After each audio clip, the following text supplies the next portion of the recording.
Y veíamos que lo que tenían en común siempre con el tema de los hornos industriales era la forma, primero, en que aprovechaban de alguna manera la combustión de un cierto combustible para entregar ese calor a la carga. También habíamos dicho que esos calores podían ser principalmente por radiación y por convección. Existían los fenómenos de conducción, que lo vuelvo a repetir. Cualquier análisis de problemas de transferencia siempre va a involucrar los tres: conducción, convección y radiación. Pero siempre alguno de ellos está, por decirlo así, de manera principal, que es el que prácticamente gobierna la transferencia. Y los otros, que pueden o no estar presentes, pueden o no estar, están en muy pequeña medida, muchas veces se desprecian, y los errores que se cometen en las realizaciones no son, digamos, tan importantes, pues están englobados en varios otros factores que a veces se utilizan de seguridad, por decirlo, y que hacen que el estudio minucioso no valga la pena. Y es lo que sucede con los hornos.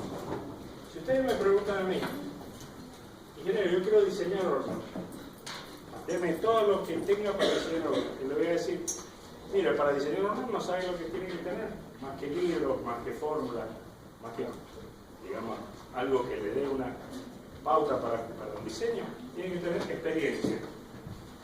Cada horno industrial es una, por decirlo así, una incógnita para el diseñador, que tiene que encontrar algunos, por supuesto que hay puntos comunes, pero que tiene que encontrar la forma de la transferencia que predomine en ese tipo de horno, con esa carga, y con ella aplicarlo de alguna manera al diseño, y por el diseño lograr, por un poco de prueba y un poco de error, encaminar, diríamos así, el resultado. Una vez que ya se logró algo, entre comillas, se logró un resultado medianamente aceptable, ya se podría decir que el diseño del horno concluyó y se puede mandar a construir, o se construye, o se fabrica, y a partir de ahí se ven los resultados y se van ajustando cosas, que son lo que pasa en la realidad. La realidad industrial es que, si ustedes se ponen a pensar, existen múltiples tipos de hornos para múltiples aplicaciones. Entonces, si yo les dijera, bueno, cada uno de ellos vamos a empezar a tratar de diseñar el horno, no tendríamos todas las clases que nos quedan de acá en adelante para entrar en hacer ese tipo de análisis y diseño. La realidad es que, como les decía, el horno aprovecha un combustible, o la energía eléctrica en muchos casos también, para transferir calor a una carga. Fíjense las múltiples aplicaciones que tienen, les decía yo, de los hornos. Para tratamiento térmico, fundición de metales, industria de la cerámica, la porcelana, el vidrio, construcciones, cemento, cal, petroquímica, química, petróleo, la industria alimenticia, para el secadero de frutas, para cervecería, tostado de granos, etc. Secadero de granos, calefacción de invernaderos, tratamiento de desechos municipales, hospitalarios. Todo esto que, por ejemplo, ustedes ven, no sé si han visto alguna vez esos camioncitos de sustenta. ¿Han visto algunos que andan? Generalmente lo van a encontrar donde, que van al hospital, que van a los hospitales públicos, privados, o lugares donde se maneja material que químicamente, que puede ser un material biológico peligroso y hay que destruirlo. Bueno, se encargan de recolectar esos materiales y llevarlos a un horno. Ahora, el horno, hoy, el horno que maneja ese tipo de desechos, es un horno que se desarrolló, o que han desarrollado, no lo han desarrollado acá, sino que lo han empezado a aplicar acá en la planta de cemento. Holcim, el holding que engloba todas las fábricas de cemento alrededor del mundo, ha ido a su vez capturando fábricas como era antes Corsemar, la vieja Corsemar que conocemos nosotros en Mendoza, ha ido capturando distintas industrias, en este caso la industria del cemento, y en esa industria del cemento se ha hecho fuerte a nivel mundial y ha tratado de desarrollar hornos que permitan el aprovechamiento de múltiples combustibles o combustibles no convencionales. ¿Qué es lo que hacen con eso? Tienen un pequeño y jugoso contrato con la provincia, en este caso, que hace que todo el material ese, que sea material biológico, que puede ser material contaminante, jeringa, partes, algodones, gasa, sangre, todo eso va a parar al horno ese y se quema.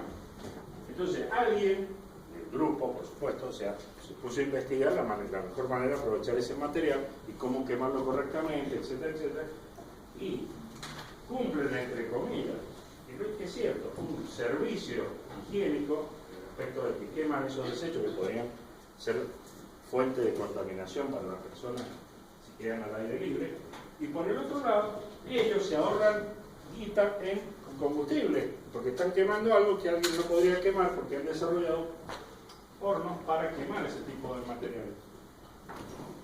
Lo mismo pasa con la destilería. Imagínense, la destilería produce una infinidad de desechos industriales contaminantes industriales como desechos. ¿Qué hacen? Los extraen generalmente de las plantas, los meten arriba de un camión, el camión va a parar allá a Holcim y ahí lo descargan, y ese desecho que contiene solventes, que contiene productos de diferente naturaleza, aromáticos, etcétera, que han quedado ahí entrampados en esos desechos industriales, se queman de alguna manera correctamente en ese horno y ellos aprovechan el calor y le facturan allá a la destilería por tantas toneladas de desechos industriales que han quemado y han transformado. Eso les da a ustedes la idea de que esto sigue siendo un negocio desde varios puntos de vista, o sea, tanto de fabricar cosas que serían útiles para la industria, como para desecharse o sacarse de encima productos que serían inocuos o que fueran productos que fueran tóxicos o nocivos para la salud. Entonces, todo eso involucra a los hornos, pero para cada uno de ellos ha habido un desarrollo. Bueno, esto lo vamos a pasar rápido porque es un poco lo que yo les había comentado. Fíjense los distintos tipos de hornos. Ahí tiene un horno de inducción, típico horno para precalentar o hacer un tratamiento térmico, el horno que es de reverbero para transformar aceros en hierro en aceros especiales. Acá está el horno típico de acá de la cementera, donde entra el material y se transforma en clinker. ¿Se acuerdan lo que les comentaba? Bueno, a través de un horno tipo rotativo. Acá tienen un corte de ese horno. Hay muchos tipos de este estilo de horno que se usan, por ejemplo, en Mendoza. Yo tenía oportunidad de visitar una planta menor que una cementera donde existen este tipo de hornos rotativos mucho más chicos, que lo que hacen es quemar primero residuos leñosos, o sea, semillas, cáscaras de semillas, productos como carozo molido, etc. Entonces van a parar ahí al quemador. Y con el calor ese que generan, por un lado, van secando un producto que previamente estaba un poco más húmedo por estar en el medio ambiente, para poder recién ahí empezarlo a tratar ese producto, que son también semillas, utilizando, digamos, la táctica de hacer un lavaje con solventes y extraen los aceites. Esa es la típica extracción por solvente, una de las operaciones que vamos a ver más adelante, pero que utiliza semillas que contienen muy pequeñas cantidades de aceite en su intersticio y que pueden ser lavadas con un solvente para separarla y que quede un residuo leñoso. Ese residuo leñoso puede tratarse, recuperarse, etcétera, se puede quemar en estos hornos. Bueno, este es un horno de ese tipo. Esto sería un horno para quemar basura, que muchas veces se usó en algunas épocas y que ahora por el tema de la contaminación tiene algunos detractores. En general los hornos contienen estas partes principales.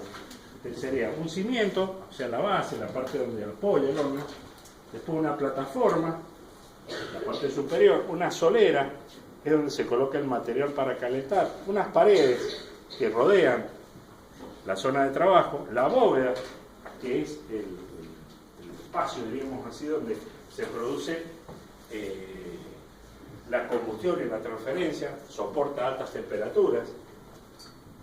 Hay generalmente canales para la circulación, tanto de gases de combustión como del calor, propiamente dicho, y lo que sería la mampostería de ladrillo, que sería la parte resistente realmente del horno.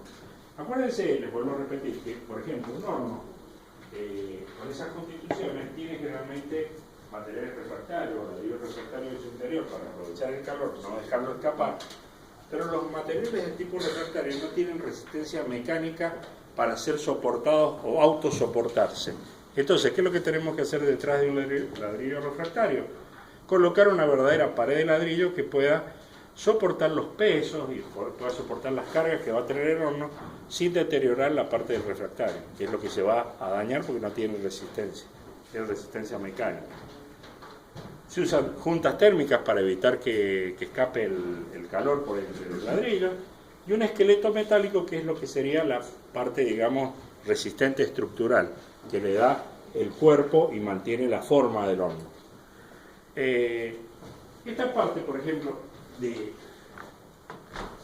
la bóveda, esta parte curva, generalmente, si ustedes lo ven, son ladrillos que están colocados así en forma de cuña, que se autosoportan sin necesidad de estar apoyados en algo. Entonces, por el propio peso, esta cuña, partiendo de acá del medio, va generando, digamos, unas fuerzas laterales que hacen que en este apoyo se mantenga y en este otro apoyo se mantenga. Entonces, toda esta estructura se puede mantener con una curvatura sin necesidad de mantenerla pegada con un cemento, que sería la parte que uno hace cuando construye en realidad. Bueno, y eso a su vez está soportado por estos tirantes, que son tensores que mantienen la estructura más o menos uniforme y que no permite que se separen por dilatación y que puedan caerse, que sería el problema. Esto es el típico horno que ustedes han visto o que pueden llegar a ver. Primero, en los laboratorios, cuando ustedes tienen que calentar alguna muestra y secarla, por ejemplo. Esta la veo. ¿Sintieron el sonidito que es? O puede ser el típico caso de el horno que se utiliza para el cerámico, porcelana, algunos de estos, que generalmente van colocados en bandejas, son pequeñas piezas que se hornean todas juntas y van colocadas en bandeja con una separación, un apoyo. Fíjense las características de la puerta, una puerta gruesa con material refractario y cemento refractario que se coloca y que cierra con estos ajustes tipo mariposa casi herméticamente para evitar las pérdidas de calor a través de la salida de la puerta. Y tiene unas bisagras acá atrás que permiten que uno gire y pueda sacar.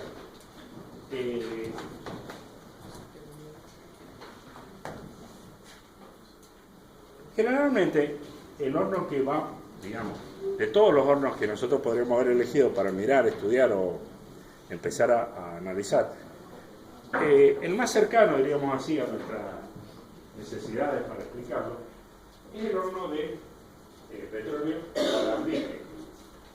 El alambique de petróleo lo deben haber visto, esto lo van a encontrar en la destilería. Si tenemos la visita a la destilería vamos a ver varios hornos ahí. También si tenemos una visita a la planta de gas, no sé si hay una... ¿Alguno tiene más o menos idea de cuáles son las visitas que tenemos? No están subidas. No están subidas, bueno, probablemente vamos a la refinería, vamos a ir a una concentradora de mosto, a una fábrica en Palmira de aceite por extracción por solvente, y creo que y la cuarta que queda ahora la mina de oro Casposo, pero no vamos a poder ir. Bueno, en la destilería generalmente hay este tipo de hornos. Un horno clásico, típico, horno vertical. Un horno vertical, cilíndrico, con el ingreso de lo que sería la carga por la parte de arriba, fíjense, muy bien distribuido, y a partir de ahí la carga recorre el interior y después baja por lo que se denomina alambique.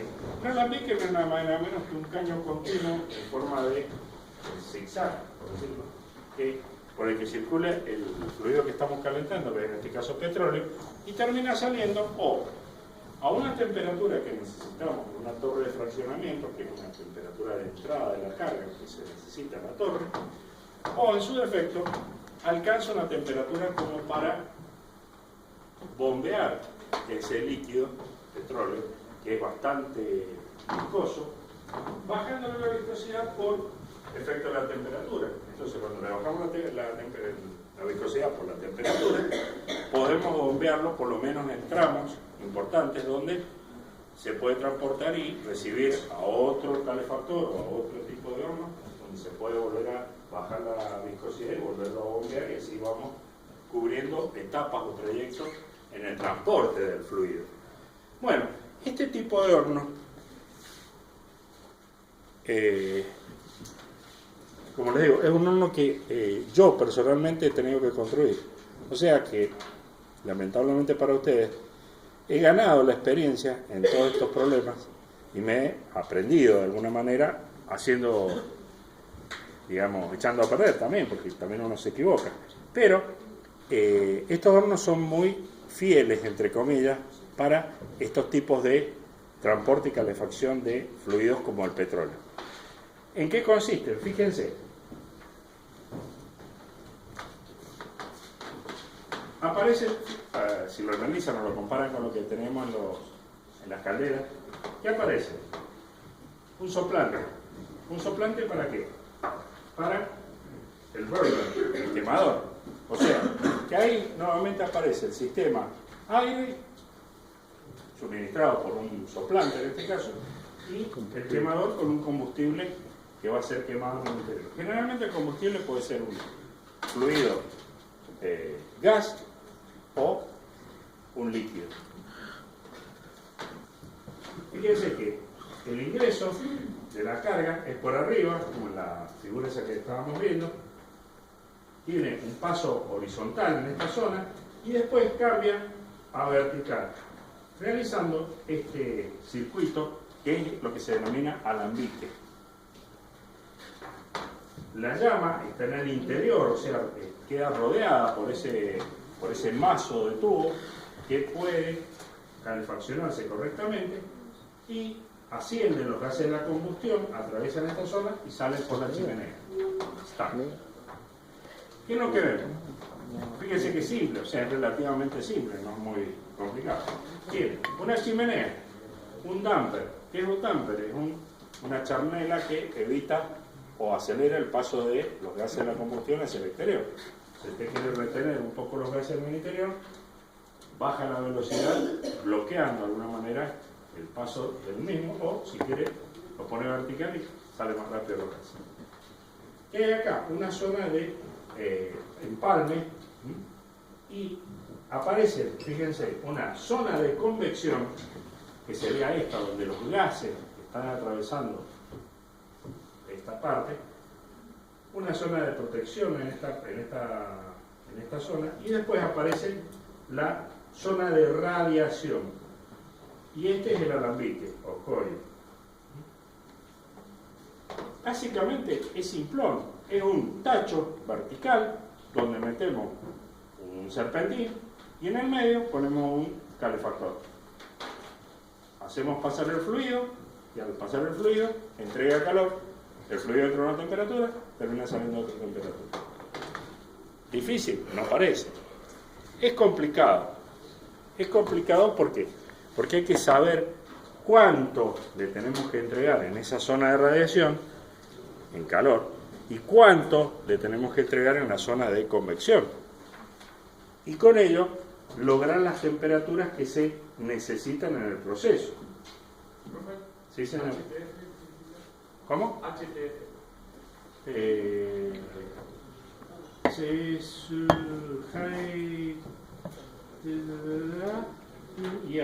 Es la carga que ingresa, básicamente, que está descrita como hidrocarburo, digamos, totalmente fluidizado, ingresa, y hidrocarburo totalmente fluidizado que egresa, pero calefaccionado en este caso. Profe, ¿no requiere mucho trabajo una bomba hacerlo subir y bajar por el serpentín así, por el alambique? Sí, sí, pero justamente las bombas que se utilizan en estos procesos son bombas de tipo de desplazamiento positivo, de alta presión, para poder vencer de alguna manera la resistencia que ofrece el fluido al movimiento. Bueno, acá están las partes, que eran las que habíamos visto: quemador, sección radiante, etc.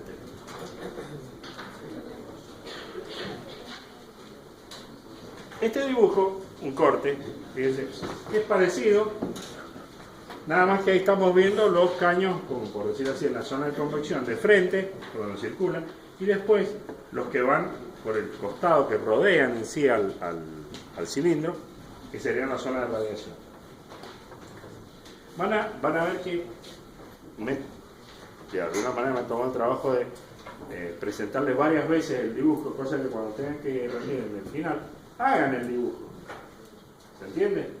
Puedan lograr sintetizar o más o menos esquematizar un dibujo similar para que cuando tengan que explicar el tema puedan decir: miren, yo dibujé esto, bueno, acá está la zona de radiación, acá está la zona de convección, acá está la chimenea, acá está esto, lo otro. Describe. Es descriptivo, más que todo, pero tienen que saber de qué hablan. Acá tienen, fíjense, generalmente el quemador es un quemador de piso, es un quemador que está abajo, apoyado ahí. Y fíjense la estructura que tiene. Es interesante desde el punto de vista de lo que contiene. Tiene una llama piloto, tiene quemadores de gas distribuidos, como ustedes pueden ver, simétricamente, y tiene metido acá adentro un quemador de combustible líquido, en este caso de diésel, que está, vamos a decir, bajo este nivel, pero que cuando usted dice: bueno, mira, voy a pasar de quemar gas a diésel, en este caso el líquido, sale como una lanza que va a ser la encargada de pulverizar el combustible, y que con este quemador va a producir la misma llama que producían estos 4 quemadores de gas. ¿Ese proceso de cambiar de gas a combustible líquido se puede hacer mientras está prendido? Yo le diría que lo puede hacer mientras está prendido, pero tiene que ser muy cuidadoso. Me pasó un caso, como diría alguien que juega las cartas y le ponen más que... Me pasó un caso que, estando yo en una instalación de calderas, le llegó la orden al calderista de cambiar la instalación de estar quemando gas del gasoducto centro-oeste a líquido, porque iban a hacer era invierno y había que ahorrar energía en forma de gas. Bueno, no se le ocurrió mejor idea al operario, que no conocía mucho el tema, por supuesto, apagar el gas y intentar encender con el combustible líquido de ese.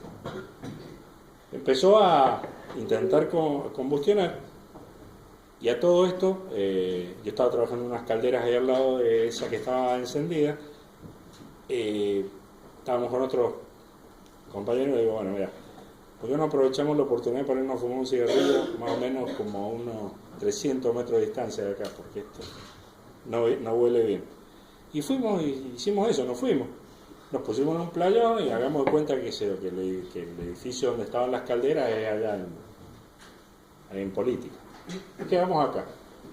Y mirábamos por la chimenea y salía humo blanco, humo negro, humo blanco, humo negro, blanco, negro, boom, explotó.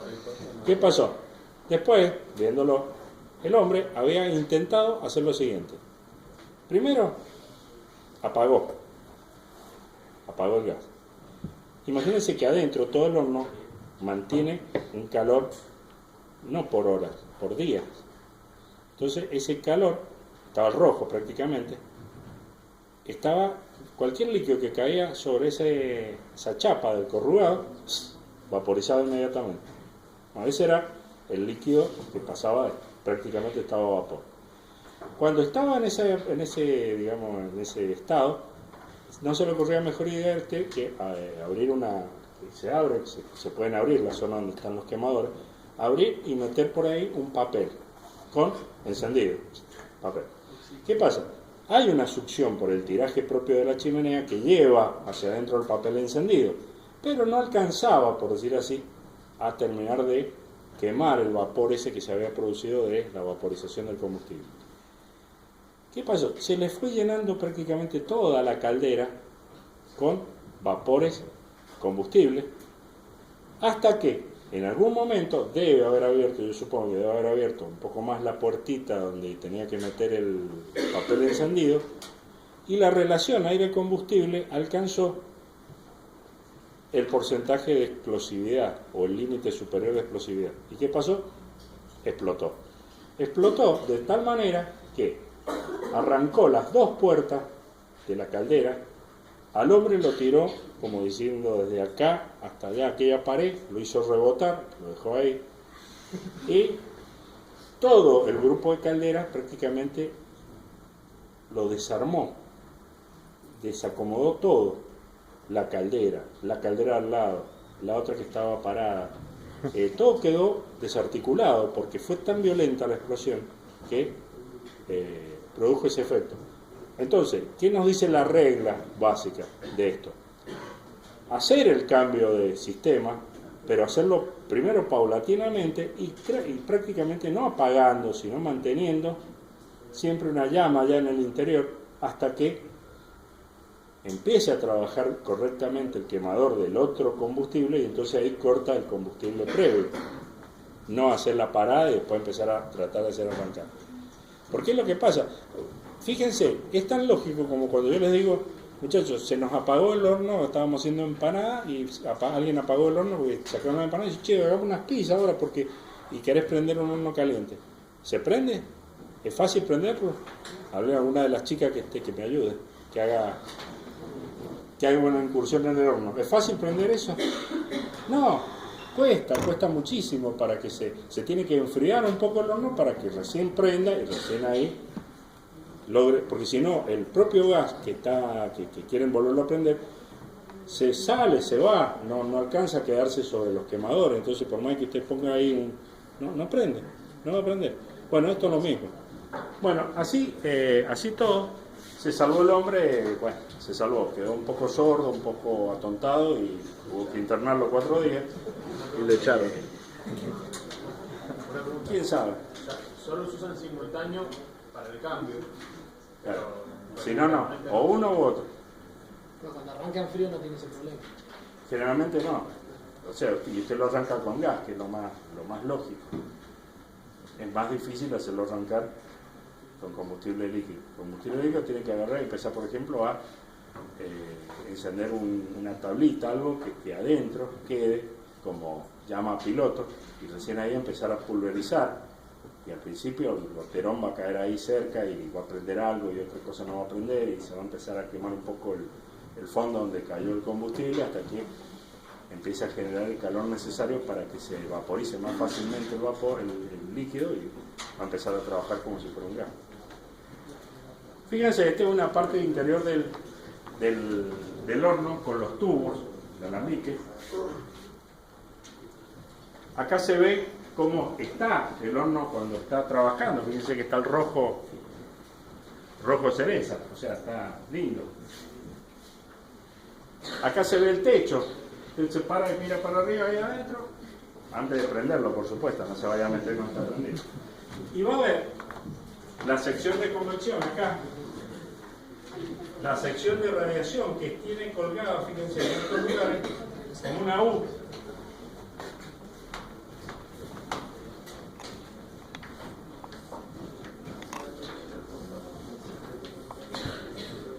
Y en este lugar hay una percha, un gancho, que mantiene colgado el alambique. La idea de esto es justamente mantener un poco separado de la pared la tubería, pero evitar que esté apoyada en el piso. ¿Por qué? Porque es tal la temperatura que adquiere que empiezan a aparecer fenómenos de tipo creep, por decirlo así. ¿Han visto algo de los ensayos de creep? necesario a la temperatura, que son el comportamiento, cómo fluye, por decirlo así, un metal bajo carga, cuando está calentado a un determinado valor. Bueno, y entonces para evitar eso se cuelga prácticamente y evita, digamos, el efecto de apoyarse en el piso y que provoque tensión sobre el piso del horno y que se deforme o vaya a cambiar. Fíjense que esto viene acá, se viene, vuelve, vuelve, y hace todo ese recorrido. Bueno, mi experiencia en el diseño me enseñó lo siguiente. Agarré un día y me dicen, tiene que construir un horno, un alambique. Ajá, qué divino. No era yo el jefe, pero, digamos, en el país de los ciegos, en Puerto Rey, o sea, con mis conocimientos, yo sabía más que el jefe de los que sabían de hornos. Entonces le dije, bueno, ¿qué tenemos? Estas curvas, esas curvas. Esas curvas generalmente venían desarmadas para soldar en esta zona. Entonces, este caú tiene una distancia de centro a centro. ¿Ah? Esa distancia de centro a centro me dio a mí idea de cuántas U debía utilizar para empalmar y rodear el perímetro que necesitaba de donde iba a ir el horno. A su vez, como tenía que separarlo a un cierto valor, empecé a tomar, por decirlo, medidas de diámetro exterior, diámetro interior, diámetro donde iban a ir los tubos, distancia donde iba a estar el quemador,